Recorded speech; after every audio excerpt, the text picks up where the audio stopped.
Hey, welcome to Bluejay Banner. We're live here at Let Fly Sports Bar in downtown Omaha. We're getting ready for the national championship game. Tons of people here. No parking anywhere, right, Austin? We froze our tails off walking here. Absolutely. There's going to be a full house in here tonight, so we only have a few minutes. We apologize for that, but we're going to whip through. No problem. You get to see us tomorrow night. Late night, baby. Late night. And we won't say Austin thinks he knows why this is happening tonight, but we're going to let that go. All right. First of all, I just want to talk about the women. They are rolling 6 in a row. Flan's got them going. Yep. They pounded DePaul. Up next, they've got Butler on Wednesday, and then, of course, the big game. It's a pink-out game with Uconn at CHI. It's on Fox. Huh? That's a big one. That's a huge one. Absolutely. Right after the men's game, so you have to leave. You have to get another ticket.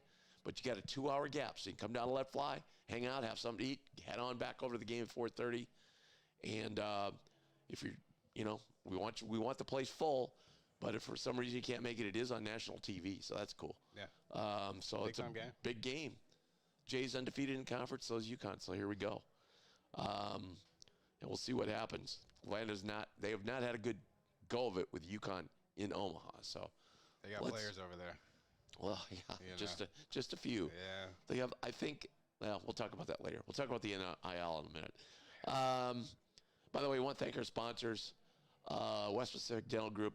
They do a great job. They're my dentist. Check them out. And also Infusion Brewing Company, home of the Let It Fly beer. You can get right here at the Let It Fly Sports Bar and in the arena. So we're going to thank them as well. Men, I just wanted to point out a couple of things. I kind of rewatched the game, or at least most of it, the other day. And Mac's genius. I mean, we were talking in our post game that the Jays had them in a washing machine a lot in the second half. 2 plays. One, and we were going to put these up, but again, we don't have time, but we'll get to them another time. Ashworth dribbles the ball up center of the court. He's working. Maybe he runs off a screen at Kalk, still gets on the outside, then dishes it over to the right side. Or McAndrews. Or McAndrew or over to Neal, one of the two. Right. And then generally he will cut to the left and generally pick up a screen from either Jason, sometimes from Kalk, sometimes there's a double screen there, so he can come back around, maybe get an open 3, and if not, they go back to the pick and roll with Kalk. Mm-hmm. They ran that a ton in the first half. They ran it the beginning of the second half. Then the next time they ran that exact play, Ashworth didn't come back across the screen. He went to the hoop, and that's where he was wide open. That play was so beautifully set up.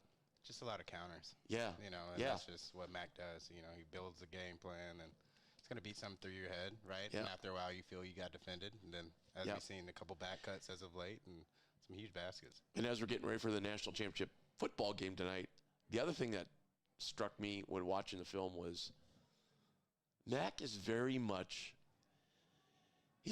like a option coach. By the way, Baylor Sharman just hit a 3. He's just a mastermind. Baylor Sharman just hit a 3 as we're speaking. You like that? So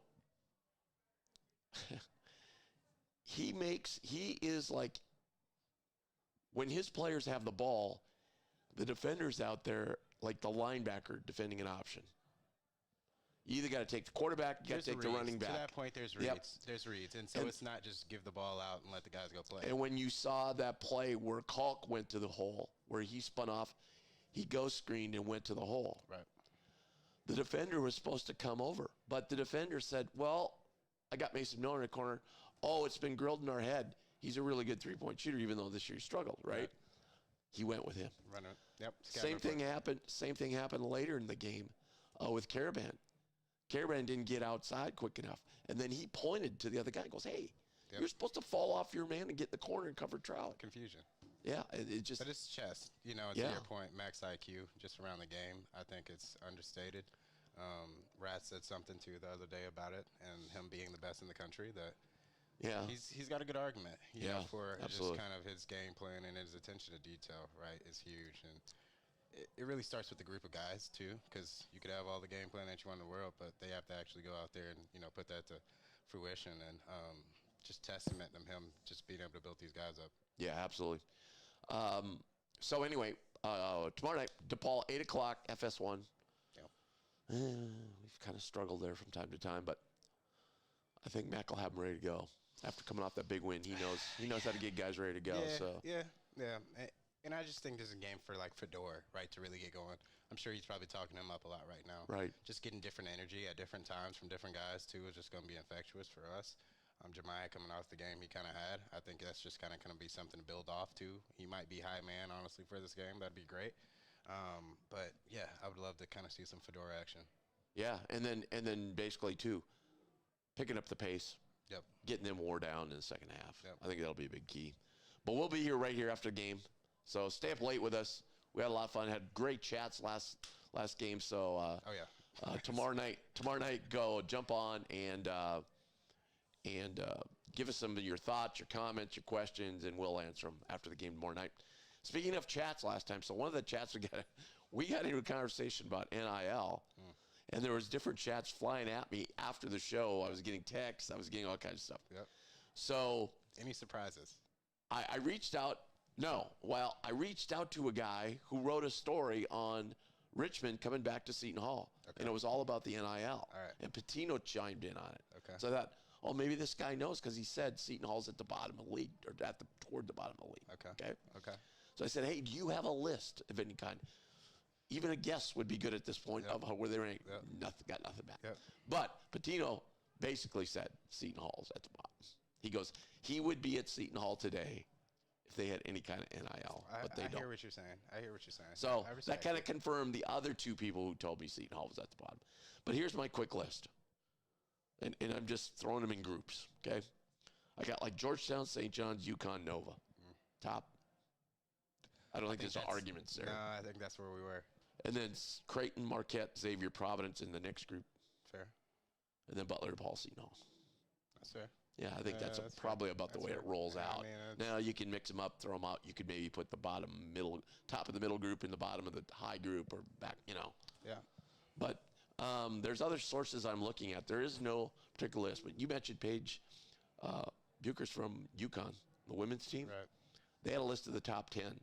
I think people should go and read that because they think these guys are making like $3 million here. Hunter Dickinson made $800,000. Yeah, there's very few. Yeah. Very few are touching And that. Paige Becker's ranked, I think, 9th in the top 10. Mm-hmm. So she's making more than most men are making. Right. So Riley deserve though. Oh yeah, no Yeah. question. I just remember Baylor. They were like, oh, he was offered $3 million. No, he wasn't. There's some numbers out there though. Oh, there are. Even from not even just Baylor, but like yes, there's some There are, numbers but there's out some there that are crazy, shocking. stupid numbers that just don't make sense. Yeah, I hear you. So, I hear you. so anyway, It's Wild West now. I just wanted, some go Google that. That comes up pretty quickly. Yep. The top 10 basketball players from last year. I'm gonna where have they some real ranked. numbers for you, maybe tomorrow. You're gonna see some people on that list. You're gonna be like, who is this on that list That's fair. that are making like Yeah. 800, 700,000? Yeah. You're I like, believe what the hell? I There's a believe kid from Austin Peay's making like 700 grand. Woo! All right. Hope that worked out for you. Yeah. But anyway, yeah, we'll carry this into our next show. I don't know if we'll have a show next week, but definitely the week after that, the Monday after that, we will for sure will. So maybe we can get into a long discussion about that. All right. We got to run because we got people that come in here, watch the game tonight. We got Villanova. Let's check on the scores. Villanova was up earlier.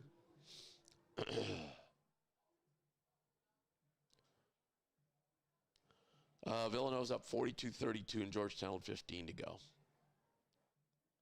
I think that's the only Big East game tonight. Yeah, that's about the only. There's not any major college games tonight. There's a bunch of mid-majors battling out later. Fresno, New Mexico already pounded Fresno earlier today. They played earlier. So that's the only Big East game today. Rutgers, Penn State going on Peacock right now in a close battle. That's a bubble game right there. Yep. 37-35. Okay. Hopefully later tonight, go to new Bracketville podcast I like it. channel. Dave and I did our first podcast today, so we got a lot of good stuff on there. If you're wondering about the bubble, where teams sit, check it out. Make sure you hit subscribe. Join us tomorrow night, more importantly, right after the game. We'd love to get a big group going. School's back in session, so we should have some more people jumping in. All right. Thanks for dealing with us. Sorry, this is a short-lived one, but sometimes things get in the way. Get some cough medicine in. I'm feeling so much better today. This morning, I was ready to go to the hospital. Seriously. Well, it's the end of the day. And then I started feeling, I called, they wouldn't even take me in. They go, no, you get that virus. Okay. And then I started feeling better, amazingly. I like it.